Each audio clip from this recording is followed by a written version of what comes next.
Good afternoon, comic book fans. Welcome back to Comics in 5 Minutes. I am your ever-loving host, Shorty. And even though I've had a late delivery and I'm not even started on the invoices yet, I need a bit of a break from just staring at comic books. So instead, I'm going to talk about comic books. Orphan and the Five Beasts, to be very precise, by James Stokoe. And James Stokoe is an amazing artist. It's hard to deny that. I don't think anyone who's encountered work would say he's anything less than superb. But that wasn't enough for me to make me pick it up. And I've said in the past before that like a great artist will swing me towards picking something up that I might would have been inclined to. I've been picking up Marnie's Calgar. I kind of like Warhammer stuff. Thinking about getting back into painting some Eldar even. And Kieran Gillen is one of my favourite writers at the moment. But it wasn't quite enough. And then I saw that it was Jason Burrows on the artwork. And I was like, yeah, you know what? This is going to be great. And I'm really glad I did. James Stokoe, because his art is fantastic, it's always nice to see when he does something cool and unusual with it. Really enjoyed his work on Alien, but then he did some other stuff where it didn't quite grab me.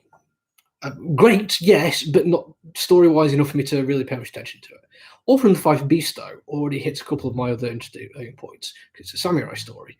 Everyone's been following me for a while, and I've been quite enjoying The Devil's Red Bride, which recently finished its first arc and was thoroughly enjoyable.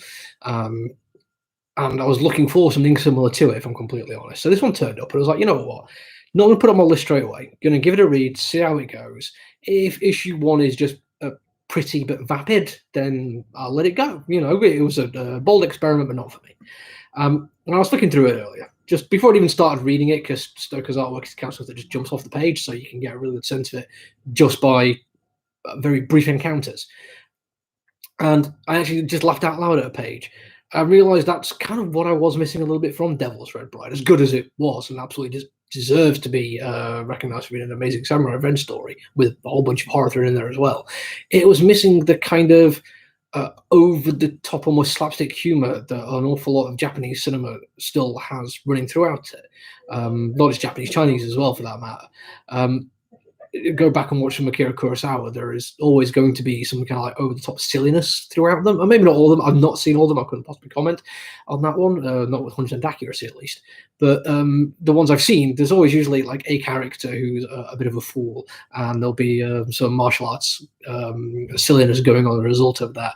And I was like, okay, so keeping that in there, okay, that's grabbed my attention. So I thought, start beginning, let's give it a proper read-through.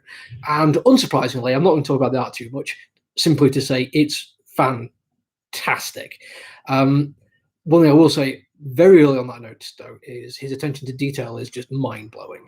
And I don't just mean like detail of the art, although it is amazing, and there's so much stuff that drag you around and make you go back to it time and time again, realize you've missed something in the background. But detail of just the world as well. That's the Orphan. I've forgotten her name, Mo, I think, in training. Now, to be honest, that's just like very cool bit of artwork anyway. But some of you may have already noticed that she appears to be weighed down, and that is a not uncommon training technique. This is the kind of thing that even if it wasn't there, I don't think it would have bothered me. But the fact that it is, the fact that was noticeable and something extra to put onto the idea that this is somebody clearly in training. It's not like we're about to see the start of a fight. She's not facing off like the camera in this instance is not a person. She is in training. It's like, yeah, just that extra little bit of detail that's there for the people who notice it. But if you don't, it's fine. It's still like an amazing bit of artwork. That is what I really like about this kind of thing. Onto the actual story, and it's a really nice setup because it is dealing with some kind of supernatural thing as well, which is kind of nice. Hasn't really gone full horror in the way that Devil's Red Bride did, but it does like it's leaning into like a spiritual kind of thing with martial artists, the gift and the arts that allow them to do more than normal, like supernatural kind of stuff, and that's brilliant. Again, very much in keeping with the kind of stuff I enjoy.